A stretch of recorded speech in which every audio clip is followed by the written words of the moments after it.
Ketika tidak ada dasar untuk berpijak, Yehezkiel 11 ayat 17, aku akan menghimpun kamu dari bangsa-bangsa dan mengumpulkan kamu dari negeri-negeri di mana kamu berserak, dan aku akan memberikan kamu tanah Israel. Dalam sebuah artikel, Gary Frazier, presiden dari Discovery Mission, dia memberikan komentar tentang keajaiban Tuhan tentang lahirnya sebuah bangsa, yaitu bangsa Israel. Ia berkata bahwa kita tidak akan dapat menemukan suku-suku bangsa yang menjadi tetangga Israel, daerah di sekitar Israel. Jadi dia bilang, padahal kita bertemu dengan orang-orang Moab atau orang-orang Ket serta orang-orang Amon dan Edom, yang kita tahu di dalam Alkitab itu. Dia katakan bahwa tidak, karena apa? Suku-suku zaman purbakala ini lenyap dari muka bumi. Tetapi bangsa Yahudi, seperti yang Tuhan janjikan, itu kembali ke tanah yang diberikan Tuhan kepada mereka. Nah, kita tahu bahwa semenjak mereka mengalami pembuangan di Babilonia pada tahun sekitar 586 before century, sampai hari berdirinya negara Israel, itu bangsa Yahudi itu selalu percaya bahwa suatu hari mereka akan kembali ke Yerusalem. Jadi setiap kali mereka berdoa, mereka akan selalu katakan ini, besok kami akan kembali ke Yerusalem.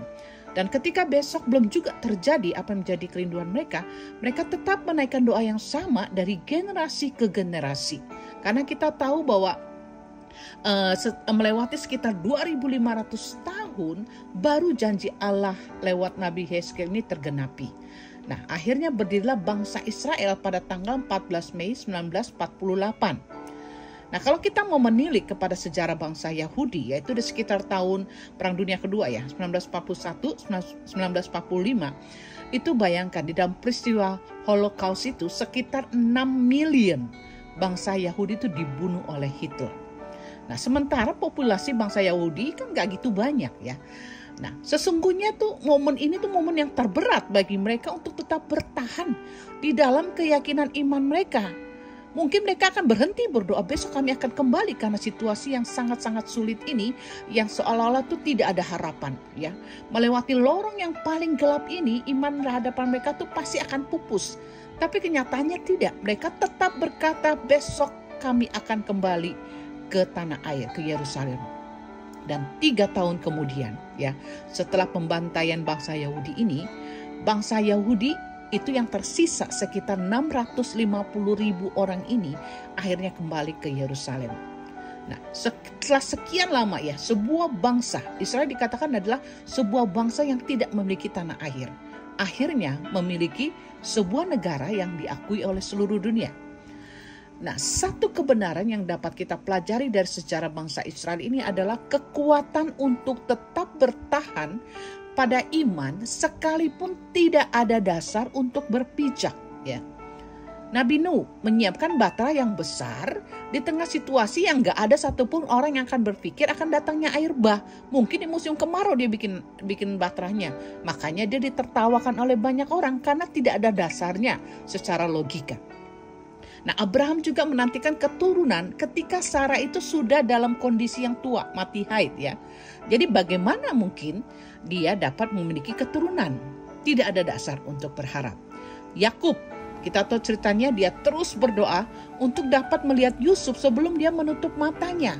Sekalipun kepada dia sudah diberikan bukti jubah Yusuf yang penuh darah yang karena dikatakan bahwa Yusuf telah mati dimakan oleh binatang. Nah, tapi di dalam imannya dia tetap percaya, berdoa bahwa dia akan melihat Yusuf sebelum dia menutup matanya. Oleh karena itulah ketika dia bertemu dengan Yusuf, dia berkata, sekarang bolehlah aku kembali kepada Bapa, karena dia sudah bertemu dengan Yusuf.